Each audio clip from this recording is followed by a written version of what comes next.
Hey guys, hope you all are doing good. I have solved a couple of questions for you. Capacitance और magnetic field induction के ऊपर ये question based है और ये question देखने के बाद काफ़ी हद तक तुम लोगों का डाउट क्लियर हो जाएगा। और अगर कोई भी डाउट होता है तो कमेंट सेक्शन में feel free. I will try to make the solution on that at the earliest. So have a look at it and clear your doubts. Hey guys, I'm solving the questions for you. Capacitance से related है। सबसे पहले ना capacitor के बारे में थोड़ा सा जान ले, ठीक है ना, और फिर इसके ऊपर कुछ न्यूमेरिकल्स जो है वो मैं आपको बताता हूँ। Now let's say if I talk about capacitance in series, ठीक है, तो इसका जो फॉर्मूला रहता है वो कुछ इस तरीके से रहता है, और अगर मैं पैरेलल की बात करूंगा तो सिंपली ये ऐड हो जाते हैं। सो 12th स्टैंडर्ड के अंदर कुछ कैपेसिटेंस से रिलेटेड क्वेश्चंस आते हैं and I will let you know about it. जैसे मान लो एक नेटवर्क प्रोवाइडेड है, इस नेटवर्क के अंदर पहले नेटवर्क बना लेता हूं मैं।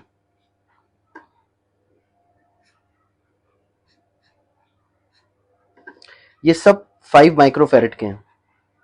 माइक्रो मतलब 10 की पावर -6,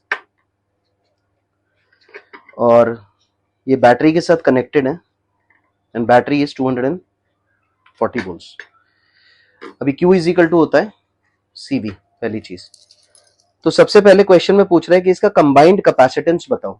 तो कंबाइंड कैपेसिटेंस के लिए अगर ये तीन देखेंगे हम लोग जो ऊपर है, ये किसमें सीरीज में है, तो मैं सबसे पहले क्या करूंगा, इसको सीरीज के हिसाब से कॉम्बिनेशन कर दूंगा एंड दिस विल बिकम 3/5। तो यहां से जो कैपेसिटेंस है सीरीज का वो हो जाएगा 5/3 माइक्रोफेरेड। अब अगर मैं पूरे नेटवर्क का लेना चाहता हूं कैपेसिटेंस, तो ये सीरीज वाला ऐड होगा और एक ये जो 5 माइक्रोफेरेड है ये ऐड हो जाएगा। सो दिस विल बिकम 5/3 और प्लस इसके साथ कराऊंगा 5, सो ये इधर जाएगा। दिस विल बिकम 15, 15 + 5 20/3 माइक्रोफेरेड, जो राउंड अबाउट 6.6667 के आसपास वैल्यू आ जाएगी, ठीक है। अब ये तो हो गया कंबाइंड कैपेसिटेंस। अब वो कहता है कि हर एक सर्किट के अंदर चार्ज कितना होगा। तो अब अगर गौर से देखें, तीन कैपेसिटर्स जो हैं ये किसमें है, सीरीज में है, और ये इसके पैरेलल में है, और ये वोल्टेज है। तो ऑब्वियसली ये 240 वोल्ट इसके लिए रहेगा, और यहां पर क्या है, क्योंकि तीनों ही 5 माइक्रोफेरेड के हैं, तो अगर गौर से देखा जाए तो यहाँ पे जो वोल्टेज रहेगा वो तीनों में बराबर होना चाहिए। यानी कि ये 80 हो जाएगा वोल्ट, ये भी 80 वोल्ट हो जाएगा, और ये भी 80 वोल्ट हो जाएगा। तो अब Q इज इक्वल टू क्या होता है, CV होता है। तो Q is equal to CV के हिसाब से अगर मैं ये पहले तीन की बात करूं, ठीक है ना, तो कैपेसिटेंस कितना है इसके अंदर, कैपेसिटेंस है मेरे पास 5 माइक्रोफेरेड, यानी कि 5 × 10 की पावर -6 × 80। तो अब ये कितना हो जाएगा, ये हो जाएगा 400 × 10 की power -6, that can be written as 4 × 10 की पावर -4। और अगर हम इसको फाइनली देखें तो that will be the answer. अब जाहिर सी बात है इसका चार्ज जो होगा वो कूलम होता है, तो दैट इज द यूनिट। अब इसकी बात करेंगे तो इसके अंदर ऑब्वियसली क्यू क्या हो जाएगा सीवी के हिसाब से, ये रहेगा 240 and 240 will be multiplied by फिर से 5 माइक्रोफेरेड, क्योंकि ये जो सेपरेट है ये 5 माइक्रोफेरेड। तो ये कितना हो जाएगा, 24 × 5 हो गया 120, तो 1200 × 10 की पावर -6, तो 1 2 3, तो इसको लिख सकते हैं 1.2 × 10 टू द पावर -3 कूलम्स। तो ये कैपेसिटेंस से रिलेटेड है पहला क्वेश्चन।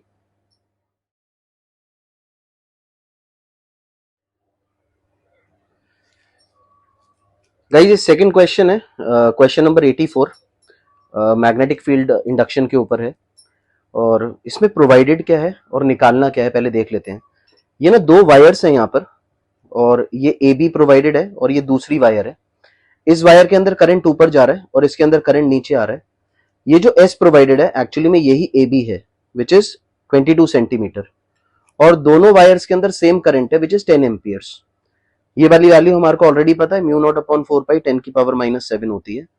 इस क्वेश्चन में क्या मांग रहा है, ये कहता है obtain the direction and the magnitude of the magnetic field due to current in wire 2।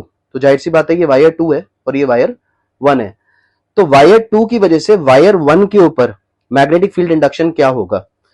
तो सबसे पहला जो एक फॉर्मूला होता है मैग्नेटिक फील्ड इंडक्शन का वो होता है mu naught upon I 2 pi R. अब यहां पे ये जो आर है ना ये एक्चुअली में क्या है, डिस्टेंस, यानी कि ये जो डिस्टेंस है दोनों वायर्स के बीच का। तो जो भी वैल्यूज मुझे प्रोवाइडेड है मैं बस सिंपली यहां पर उठाकर रख दूंगा।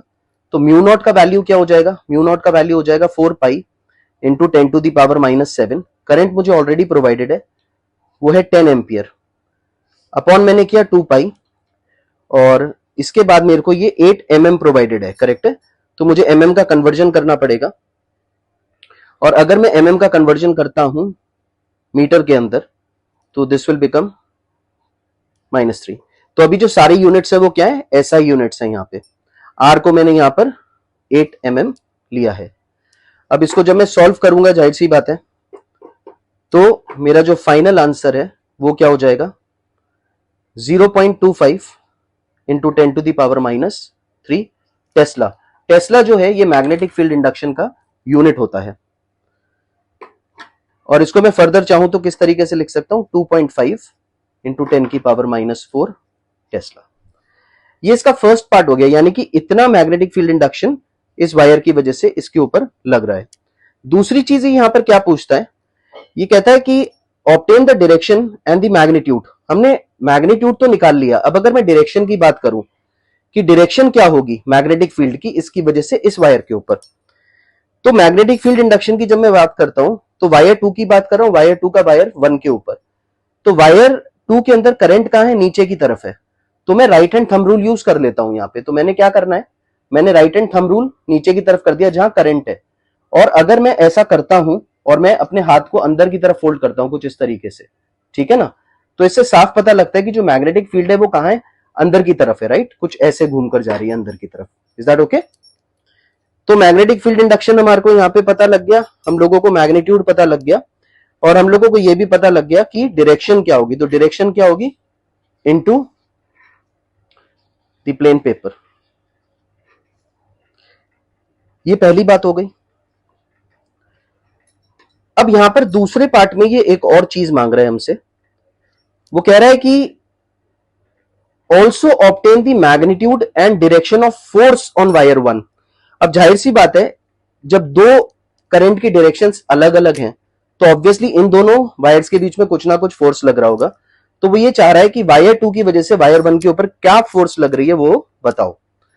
तो फोर्स का जो फॉर्मूला होता है यहां पर वो होता है म्यू नॉट I1 I2, क्योंकि I1 I2 दोनों सेम ही है, 10 एम्पियर है, डिवाइडेड बाय 2 पाई डी और मल्टीप्लाई बाय लेंथ। लेंथ मतलब ये वाली जो लेंथ है S जो है ये इसकी बात कर रहा है और S जो है वो एक्चुअली में AB है विच इज 22 सेंटीमीटर।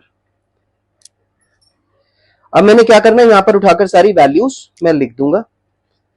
तो म्यू नॉट की जगह मैं क्या लिख सकता हूं 4 पाई इंटू 10 की पावर -7। I1 10 है, I2 भी 10 है और L जो है मेरे पास ये क्या है 22 सेंटीमीटर है। तो मुझे इसको मीटर में कन्वर्ट करना पड़ेगा। तो मैं करूंगा मल्टीप्लाई बाय 10 की पावर -2 और नीचे हो जाएगा 2 into pi into D. D क्या हो जाएगा 10 इंटू 10 टू द पावर -3। तो जो भी कटता है वो हम काट देंगे यहां से और फाइनली ये कट जाएगा, हो जाएगा 10 की पावर -4 और सब कुछ करने के बाद फाइनली जो मेरा आंसर आएगा वो आएगा 5.5 इंटू 10 की पावर -4 न्यूटन। अभी इस क्वेश्चन में जो दूसरा पार्ट है वो है कि वायर 1 के ऊपर जो फोर्स लग रही है उसकी डायरेक्शन क्या होगी। तो मैं यहाँ पर क्या यूज करूंगा, Fleming left hand rule use कर सकता हूँ, क्योंकि मुझे ऑलरेडी पता लग चुका है कि मैग्नेटिक फील्ड का है नीचे की तरफ है, इसकी वजह से जो मैग्नेटिक फील्ड इस पे लग रही है वो नीचे की तरफ है। अब ऑब्वियसली करंट ऊपर है और मैग्नेटिक फील्ड नीचे है, तो लेफ्ट हैंड थंब रूल अगर मैं यूज करूं तो मेरे को मैग्नेटिक फील्ड कहाँ दिखानी पड़ेगी, नीचे की तरफ, मतलब कुछ इस तरीके से, राइट। तो अभी क्या हो गया, ये वाली जो बड़ी वाली फिंगर होती है ये करंट की डायरेक्शन बताती है, ये मैग्नेटिक फील्ड इंडक्शन की बताती है, और ये जो होती है ये फोर्स की डायरेक्शन बताती है। तो अभी मैग्नेटिक फील्ड कहाँ है, इनवर्ट्स अंदर की तरफ है, और करंट कहाँ है, ऊपर की तरफ है। तो डेफिनेटली जो फोर्स होगी वो कहाँ होगी, बाहर की तरफ होगी। तो इससे एक बात पता लग जाती है कि जो वायर है वो रिपल्सिव नेचर दिखाएगी और लेफ्ट साइड की तरफ जाएगी।